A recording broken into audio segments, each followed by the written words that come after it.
আসসালামু আলাইকুম ওয়া রাহমাতুল্লাহি ওয়া বারাকাতুহু। প্রিয় দর্শক শ্রোতাগণ, আপনারা যে যেখান থেকে আমাদের এই প্রশ্ন পর্ব অনুষ্ঠানের সাথে রয়েছেন, সবাইকে এফকিউ চ্যানেল ও মার্কাজুল উলুম ফতোয়া সেন্টার জয়নগর হেমায়েতপুর সাবা ঢাকার পক্ষ থেকে জানাচ্ছি অসংখ্য শুকরিয়া। নাজমুল হাসান পাবনা থেকে প্রশ্ন করেছেন। তার প্রশ্ন হলো, ভুলবশত কোনো ব্যক্তি এহরাম না বেঁধে হেরেম শরীফে প্রবেশ করে ফেলে, এরপর যদি সে নতুন করে আবার মিকাতে এসে এহরাম বেঁধে আবার প্রবেশ করে, তাহলে এই ব্যক্তির উপর দম ওয়াজিব হবে কিনা বিষয় জানালে অনেক খুশি হব।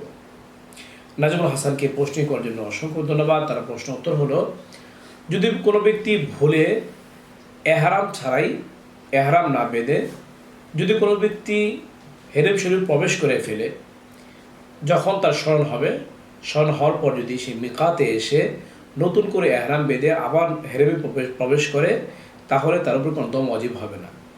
আর যদি মিকাতে এসে নতুন করে যদি সে এহরাম না বেঁধে, তাহলে তাকে অবশ্যই দম দিতে হবে, তার উপর দম ওয়াজিব। কেননা সে মিকাত অতিক্রম করেছে এহরাম ছাড়া, আর এহরাম বেঁধে কোনো ব্যক্তি মিকাতে প্রবেশ করলে তার উপর দম ওয়াজিব হয়। শুধু ওই ব্যক্তিকে দম দিতে হয় না যে ব্যক্তি মিকাতে নতুন করে এসে এহরাম বেঁধে হেরেমে প্রবেশ করে।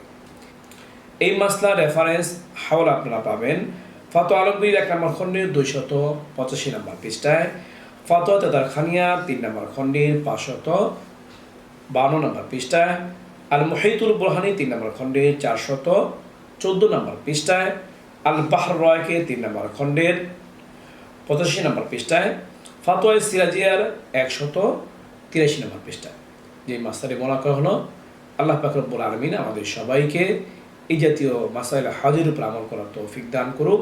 এরকম গুরুত্বপূর্ণ মাসাইল হজ সম্পর্কে জানতে চাইলে এখনও যারা আমাদের ইউটিউব চ্যানেলটি সাবস্ক্রাইব করেননি, সাবস্ক্রাইব করে নেবেন। আমাদের ভিডিওটি ভালো লাগলে দিনে খাতে লাইক ও শেয়ার করবেন। তাছাড়া আপনাদের কোনো প্রশ্ন থাকলে একটু কমেন্ট বক্সে আপনারা প্রশ্ন করতে পারেন।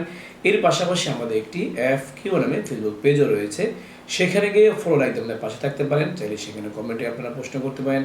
আপনাদের প্রশ্নের উত্তর যথাসময়ে দিতে চেষ্টা করব। ওমা তাওফীকি ইল্লা বিল্লাহ।